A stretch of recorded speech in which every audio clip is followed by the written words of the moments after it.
l'amicale des UCAD mène un combat juste, noble et légitime. Le respect des droits élémentaires des étudiants du Sénégal. Parce qu'au-delà du bourse, c'est de la dignité, c'est de la stabilité, c'est de l'avenir des milliers de jeunes qui se trouvent. Nous avons réclamé cette une,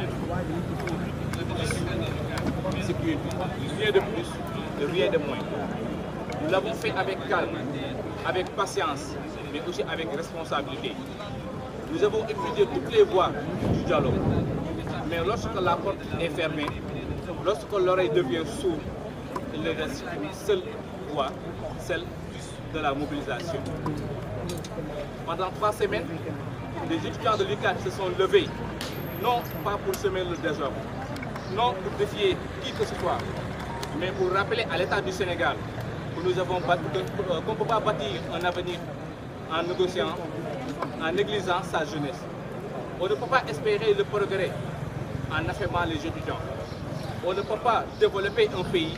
en abondant ses universités. Chers camarades étudiants, nous sommes issus des familles modestes. Nous sommes des enfants des vendeurs d'ambulants, des mécaniciens, des cultivateurs, des pêcheurs et même des commerçants. Nous ne demandons pas la charité, nous exigeons seulement que notre droit soit respecté. Chers étudiants, suite à notre communiqué d'avant-hier, nous raffirmons notre attachement profond à votre réussite et rappel aux responsabilités qui nous incombent en tant que représentants légitimes de la communauté étudiantine. Aujourd'hui, face à un État qui semble prêt à confronter à ses propres étudiants, des jeunes armés uniquement de stylos et de feuilles, nous avons décidé de suspendre le mot d'ordre, pas par faiblesse, pas par refus, mais par responsabilité nationale. Nous allons laisser le temps au ministre d'étudier, de comprendre, mais aussi de répondre sérieusement à nos propositions. Mais que ce soit clair, si les engagements ne sont pas respectés, nous reviendrons. Si nos droits sont bafoués, nous nous lèverons. Et si les étudiants sont négligés, nous reprenons la lutte. Et cette fois-ci, rien ne nous arrêtera. Nous saluons les actes obtenus grâce au courage, à la discipline et aux déterminations du collectif. Aucun acquis ne sera sacrifié. Aucun droit ne sera fait au détriment des étudiants. Nous avons un mandat, protéger l'étudiant. Et ce mandat, nous l'assumerons jusqu'au bout. Chers camarades étudiants, l'histoire de notre pays nous renseigne une vérité, ou bien même des vérités simples. La jeunesse sénégalaise n'a jamais reculé devant l'injustice. L'étudiant n'a jamais perdu un combat. Jamais. Et ce n'est pas aujourd'hui qu'elle commencerait. Nous appelons donc l'ensemble des étudiants à rester mobilisés, unis et vigilants. Car un étudiant divisé est un étudiant vulnérable. Mais une communauté unie est une force qu'aucun pouvoir ne peut ignorer. Enfin, nous lançons un appel solennel aux autorités d'écouter vos étudiants et d'écouter votre jeunesse. Parce que qu'en les écoutant, c'est le Sénégal de demain que vous écoutez. L'heure, ce n'est plus aux promesses. L'heure est aux actes. L'heure est au respect des engagements. L'heure est à la justice sociale pour les étudiants. Nous vous avons tendu la main et il ne reste qu'à y répondre. Merci, je vous remercie.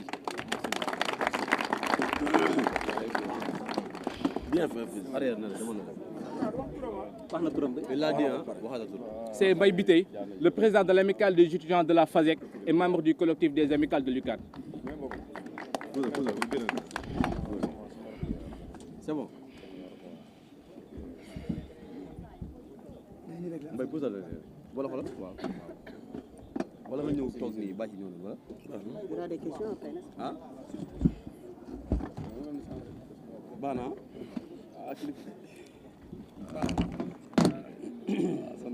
sampo Mbaye nañ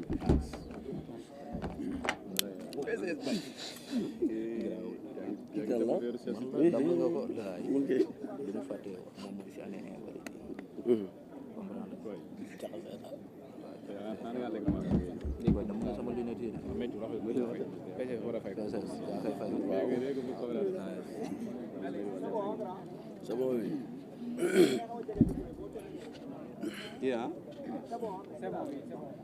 salaamaaleykum ñu ngi leen di nuyu yéen ñëpp ku si nekk si turam ak santam di leen remercier ci wuy si bi ngeen wuy si woote bi tey nag dañoo ñëw pour waxtaan non seulement ak suñu mbokk étudiants yi waaye pour waxtaan ak suñu waajur yi nekk sa kër ga di ñu déglu waaye di waxtaan aussi ak état du Sénégal man mii di wax nag maa ngi wuyoo si turu Bathie Fall je suis le PCS de l'amicale de la faculté de droit et de sciences politiques et par ailleurs membre du collectif des amicales de l'UCAD tey sénégalais yi dañuy ñëw waxtaan ak yéen si lan la ñuy waxtaan ak yéen mooy li nga xam ne mooy xew-xew yi fi jot a jaar ku si nekk dégg na ko ku ko déggul yëg nga ko ku koy yëgul dégg nga ko koy waxtaane tey li tax ñu siy waxtaane mooy ñii nekk sama ginnaaw di samay naataango muy les représentants d'étudiants dafa nekk ñoo xam ne ñu responsable lañ ñu xam lu leen fi andi ñu xam li leen war ñuy woyal suñu combat nag avant ñuy commencé xeex bi dem nañ ci autorité yëpp ñuy yaakaar ne mën nañu ci dimbali waxtaan ak ñoom en toute responsabilité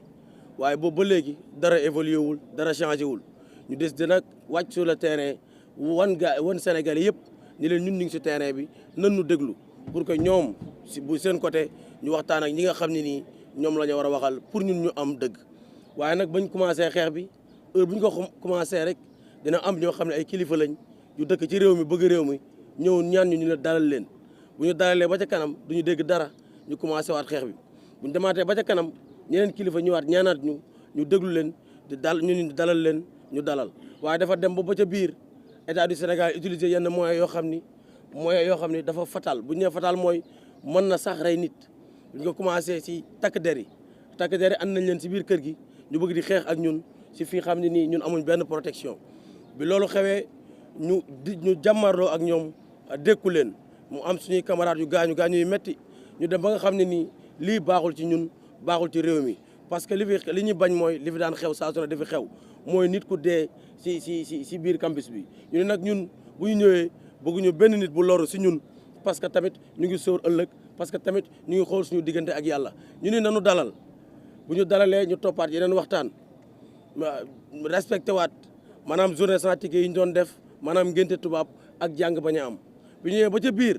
état du Sénégal ñëwaat ak yeneen moyens parce que li mu bëggoon mooy tànc ñu fi gaañ ñu def recul ut beneen stratégie boobu noonu bëgg leen a gaañaat aussi ñoom ñu def ay menaces yi ñu def mooy dañuy tëj université bi pour durée bu gàtt maanaam diir bu gàtt waaye buñ ko tëjee li ñuy njëkk a décréter mooy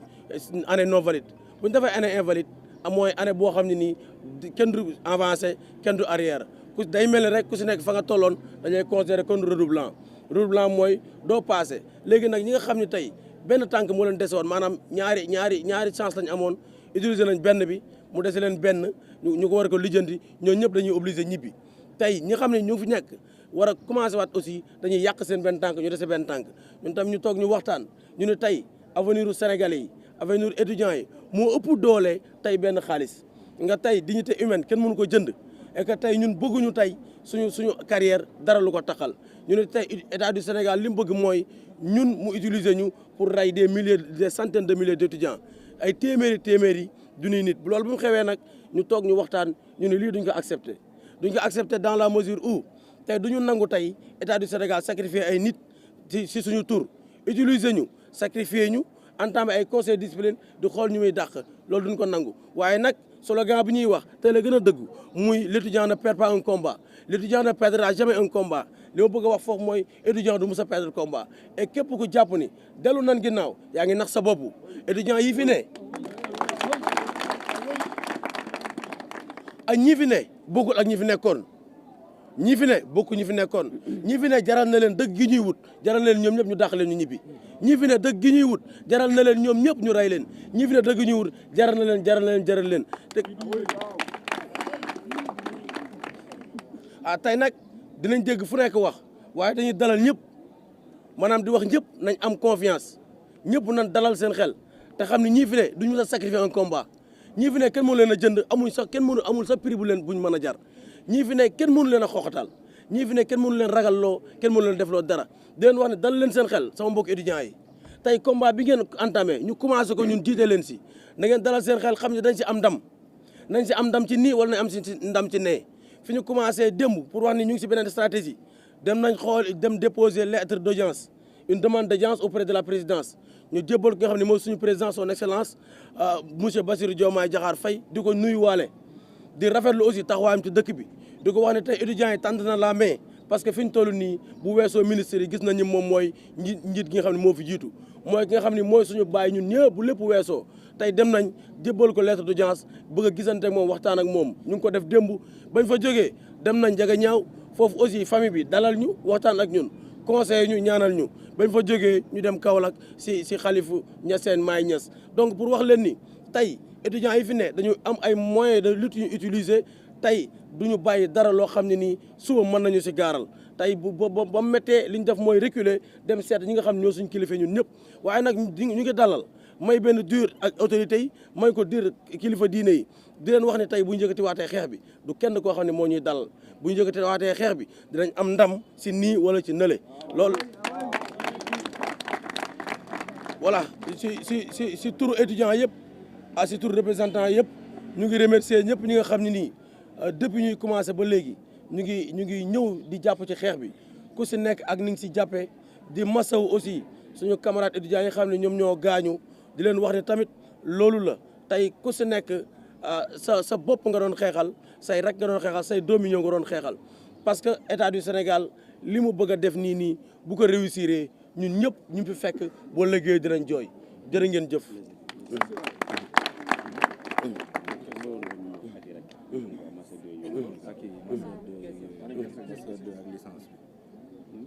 Ok, alors merci beaucoup. Moi c'est Miki Maram Ndiaye, RTS.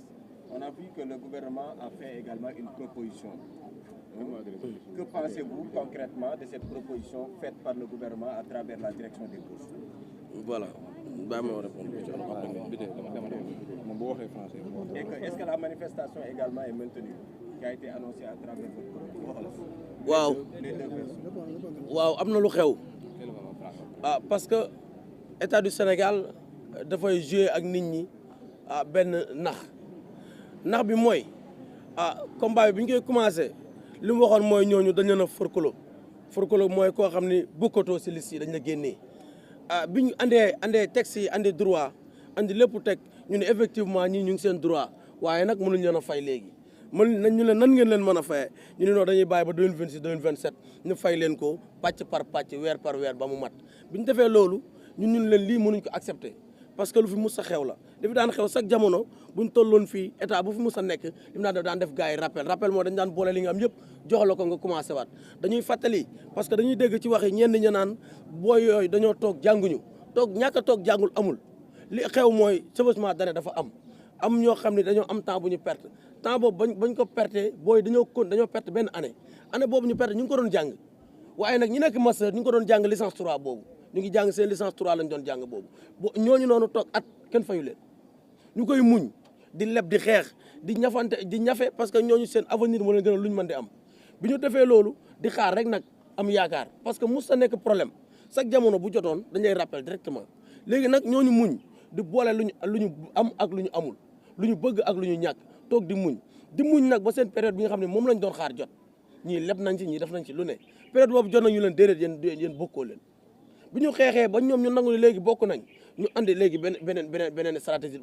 boo xam dañu bëgg a nax li ñu bëgg a naxee mooy étudiant master bi 3 ans la am bourse ñetti at la am bourse droit bi ñu bëri nag ñu ngi ciy def ay amalgame di nax nit ñi waaye étudiant master ñetti at la am bourse léegi ñetti at yooyu ñoom li ñu bëgg a def mooy 3e année de bourse bi lañ la bëgg a naxee récupérer ko nan lañ lay récupérer ñu ne dañ lay fay 2026 2027 alors que l'étudiant normalement 2026 2027 dafa war a am bourse ñun ñu xam ko bu pare sax bu ñëw dañuy rappel sax ñu naxante waaye dañ ni sax 40 000 ñoo ko fay nangu sa benn année léegi ñun ñu bañ bi ñu bañee parce que mënuñ ñu nax ñoom dañoo jàmm dañu mën a nax bi ñu bañee ñoom ñu woote waat andiwaat beneen waxtaan bi ñu waxtaanee ñu ni léegi parce que loolu sax ministre bi moo ko wax le président de l'Assemblée ñu woo tamit ñoom le PM premier ministre du Sénégal ñoom bi ñëwee ñu toog ñu waxtaan parce que début bi ñu ngi nekkoon si rappel bi rappel ñu ni 1051 étudiants yi pare nañ ñoom pour rappel leen waaye day des bu boobaa day des benn nombre bu nekk ay 6000 ba 8000 étudiants ñun leen non non ñun nangu ñu jox ñii sacrifier ñi parce que loolu moo fi daan am li fi daan am mooy représentant d'étudiants yi chaque jamono bu lii xewoon li ñu daan def mooy dañ daan jël benn affaire benn groupe fay leen ñi si des duñu leen fayati ñun leen ñun duñu nangu loolu ñëpp la ñuy fay wala dara léegi nag ñoom ñu ni xaaral ñu waxtaan ak premier ministre ñoom ñu dem génn dem waxtaan ak moom ñëwaat bi ñu ñëwee parce que ñu premier ministre mu waxtaan ak ñun si situation dëkk bi expliquer ñu ñun ñu xam situation dëkk bi ñu accepté ko aussi waaye nag nit kenn du ko xañ ay droit wam ak yelleefu doomu aadama ñun duñu nangu ku koy récupérer di ko def ci leneen bi mu ñu expliqué situation dëkk bi ni dëkk dafa metti dëkk bi expliqué ñun xam nañ tuuti sax dëkk bi waaye ñun nanguwuñ loolu mënuñu léegi jox naa benn proposition président de l'Assemblée ak premier ministre ñoom nañ leen koy expliqué après ñun ñu ngi doon commencé jubilé sax kontaan naan gagné nañu étudiants yëpp dinañ am ndam waaye ñoom bu ñu ñëwee andi leneen lu bees li bees mooy président dañoo andi lañ andi woon dama lay tontu wala xamal ni lan gars yi mos ñu changé mos ñu andiwaat proposition benn proposition lañ yor dañu ko naxee nii benn proposition bii teg nañ ci lu bees bii la ñu door a teg lu bees mooy premier ministre nee na leen may 115000 étudiants bu ne dina ko may 115000 mais léegi ba léegi seen xaalis 515000 yooyu day xaar 2026 2027 kan moo perte ñun lañ jël suñu année de bourse ba pare jël 115000 dugalal ñu ko ci kan moo perte ñun xam ne ñoo perte ñu ne ko léegi nañ dem waxtaan ak base bi ñëwaat bi ñu ñëwee étudiants yi waxtaan ak ñi nga xam ne ñoom la concerné ñoom nanguwuñ ko parce que tamit dafa am lu xew gars yi li ñu bëgg mooy jaxase ñu ak étudiants yi et que mënul nekk xam nga mënul nekk étudiants yi nekk fii xam nañ ñi fi ne mosuñu am ñu mel nii ñoo xam dañuy diisoo ak ñoom si lépp lu mën di xew dañ leen di woo si lépp lu mën di xew waxtaan ak ñoom bépp proposition bu ñu mus a def woo nañ ñi ñu war a woo waxtaan ak ñoom ni leen lii la ñuy wax ak lii yéen lan ngeen ci xalaat ñoom ñu ni xalaat lii nanguwuñu ko bu nga demee wax leen ni ñun nanguwuñ ko donc ñun mosuñu am réeroo ak suñu étudiants yi te kenn du mos a réeroo ak ñun parce que gars li ñu xam mooy ñun bu ñu réeroo ak étudiants yi rek ñoom dañuy am ndam parce que lépp lu ñu bëgg day jàll étudiants yi mosuñ ko nangu te duñ ko nangu tey li fi mën di nekk mooy dañ koy téye léegi ba ñëwee waxtaan ak étudiants yi bañ ñu delluwaat ni leen étudiants yi nanguwuñ ñun ñu defaat leen beneen proposition ni leen man li ñu leen njëkk a wax mooy da ngeen ñuy fay daar ñu dem ba ci bi ñu xam ne day metti ñun leen léegi xaaj leen ko pàcc par pàcc ba ñetti pàcc ngeen fay ñi janvier février ñii mars ñii avril bu leen neexee ba juin maintenant lenn di ngeen fay ñëpp rek parce que xam nga ñun bëgg nañ jàmm ñoom ñu bañ ba léegi ñun mënuñu loolu ñun ñëwaat defaat beneen proposition ñu leen kon léegi février mars xaaj leen xaalis bi février wala mars ngeen joxe seen xaaj li si des mën na dem sax ba juin ngeen jox leen seen xaaj ba léegi gars yi bañ duñ nangu loolu léegi nag dernière proposition bi ñu leen jox mooy bi nga xam ne ni ñun foofu lañ mën a yem étudiants yëpp manqué nañ ñi fii mënuñ fa romb léegi nag diir bi ñu leen may ñu ngi dalal di leen may diir bi ñu leen may bu fekkee ñoom respecté wuñ ko dañuy wàcc sur le terrain bi mujj mooy 300000 ak 250000 mooy bi mujj bi ñu leen may léegi nag di loolu noonu ñu ngi déglu di wax ak kilifa diine yëpp commencé ko si kilifa aada gi nga xam ne moo njaboot yëpp muy le président dem nañ déposer fa lettre pour mu recevoir ñu wax ko parce que ñun dañoo jàpp ni lii du problème bu war a andi Sénégal problème parce que lii méttiwul loo xam ne matul sax 5 milliards donc man dama jàpp ni président non yëgul affaire bi ni mu ko war a yëgee ñun collectif bi loolu lañ jàpp léegi nag ñu bëgg a dem toog ak moom expliquer ko li xew parce que jàpp na ne ñun même bu doon 20 milliards doomu réew mi di xeex di gaañu ndax loolu yaakaar nañu bu ko président yëgee ak ñun ni ñu ko gisee comportement am ni ñu ko xamee yaakaar nañu dina def jàmm du yàgg. Non durée bi mooy temps ñun bi ñuy def tour bi mooy durée bi heure bu ñu paree rek dañuy déclenché waat parce que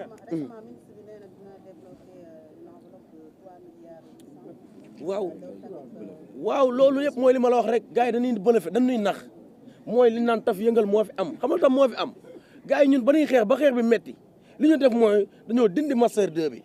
di rappelu ñu master 2 bi pour lan créer beneen problème buñ créé beneen problème ñun tamit ñu boolewaat ko ci problème bi buñ ko boolee ci problème bi ñoom ñu andi solution boobu teg ko ñooñu lañ leen war a jox pour ni léegi ni nag réglé nañ problème bi réglé wuñ benn problème problème master 2 mos a nekk problème bi mos a nekk master 1 la ñoom ñoo créé waat problème si biir problème pour naxaat ñu ñun nag ñooñu mag mais mënuñoo nax. Une préoccupation. Est-ce que vous confirmez que le directeur des bourses est dans une logique de rationaliser les dépenses concernant les bourses et au-delà de ça, le ministre de l'Intérieur, lors de son passage à l'Assemblée nationale, a dit qu'il n'y a aucun blessé par balle. Est-ce que vous confirmez cela ou bien? D'accord léegi kii mu ñëw.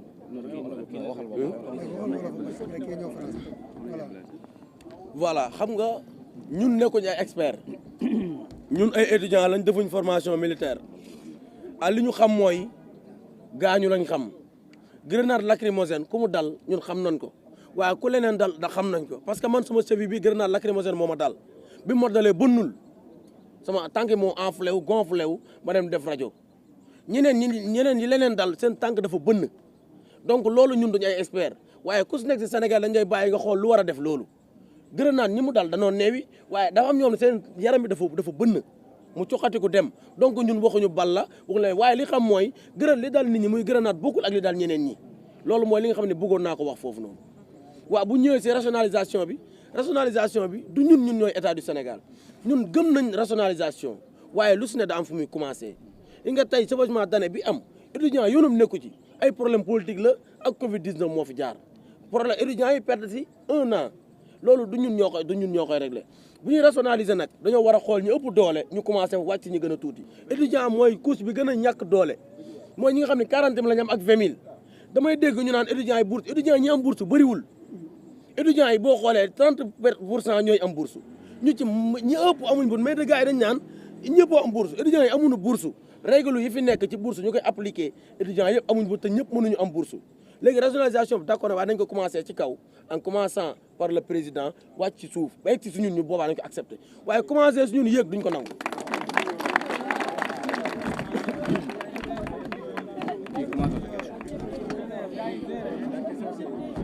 La question c'est d'avoir juste votre avis par rapport à la proposition qui a été faite par le gouvernement qui a décaissé presque 3 milliards pour répondre à vos préoccupations. Qu'est-ce que vous en pensez? Est-ce que la manifestation aussi est même?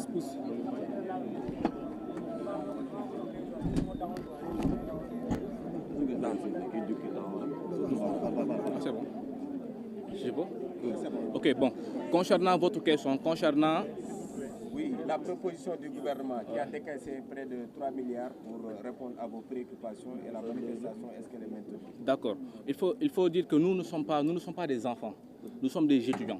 et nous sommes aussi des intellectuels. C'est-à-dire que l'État veut jouer un jeu avec nous. Il nous a proposé de donner à chaque étudiant concerné 115 000 sous forme de donation. Et nous disons, avant de faire une donation, il faut payer la dette. Il nous doit 115 000 francs. Avant de faire 515 000 francs. Avant de faire des dotations, il n'a qu'à nous payer nos 515 000 francs. Concernant... Oui, la manifestation et la préoccupation. D'accord. Concernant est-ce que le mot d'ordre est maintenu ou pas? Actuellement, vous avez annoncé une marche en fait. Oui. De ça. On l'a déposé et on attend la réponse des autorités pour voir.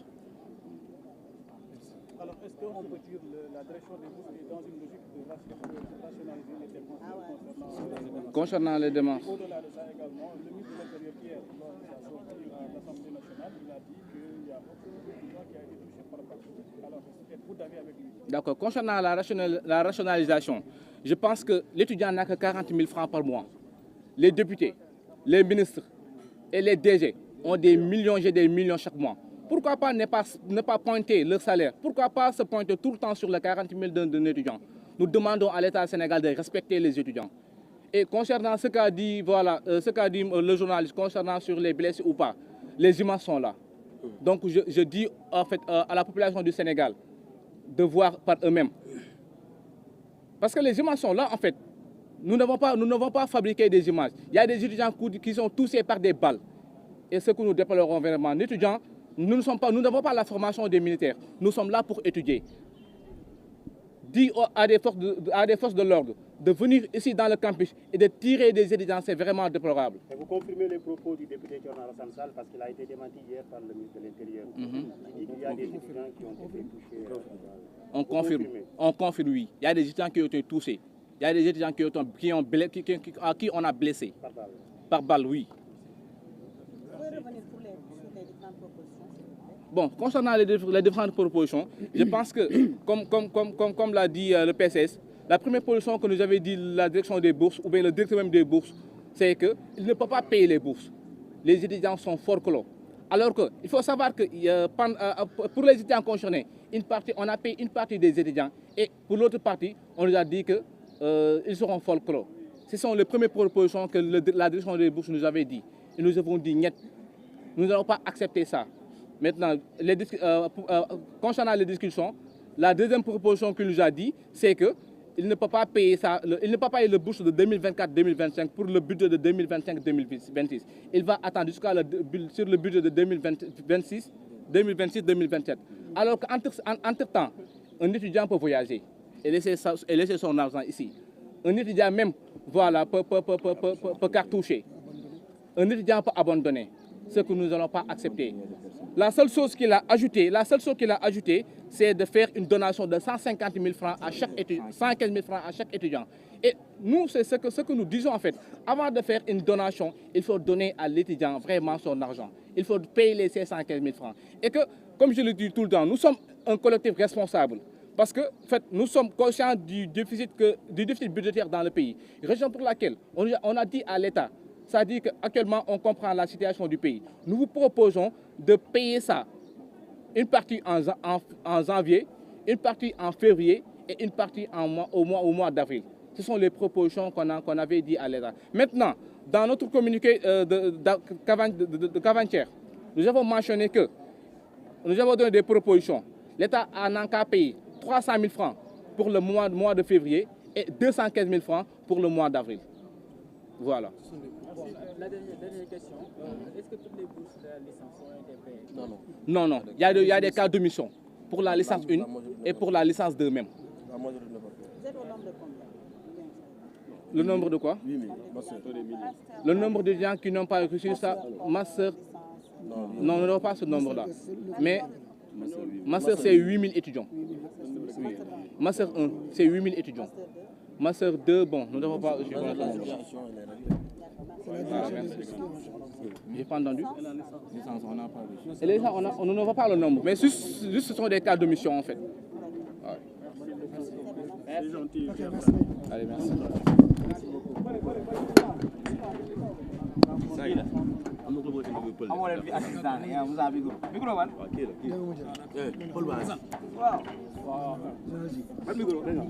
Voilà mbokku internet yi ñoo ko déggandoo mu nekk li nga xamante ni ñoom étudiants yi ñu ngi ko doon joxe muy message boo xamante ni ñu ngi ko doon indi déclaration bu am solo boo xamante ni ñu ngi ko doon jàllale tey jii pour reconnaître si situation bi fu mu toll tey jii mu nekk situation boo xamante ni gis nañ ko tey jii encore une fois loolu di firndeel carrément que ni ñoom ñëpp daal di nañu jàllale message bi nga xamante ni bëggoon nañ ko jàllale par rapport ak li nga xamante ni gis tey jii encore une fois mbokk internet yi ñoo ko gisandoo voilà li nga xamante ni moo fi fas tey ji mu nekk loo xamante ni gis nañ ko tey ji gannaaw bi nga xamante ni ñoom étudiants yi daal di nañ joxante rendez-vous fii nga xamante ni moo di si direction bu COUD ngir fas yéene ñëw indi quelques déclarations rawatina yenn information yi nga xamante ni bëggoon nañ koo jaarale par rapport ak situation bi fu mu toll tey ji loolu di firndeel carrément taxawaay bi ak mobilisation bi nga xamante ni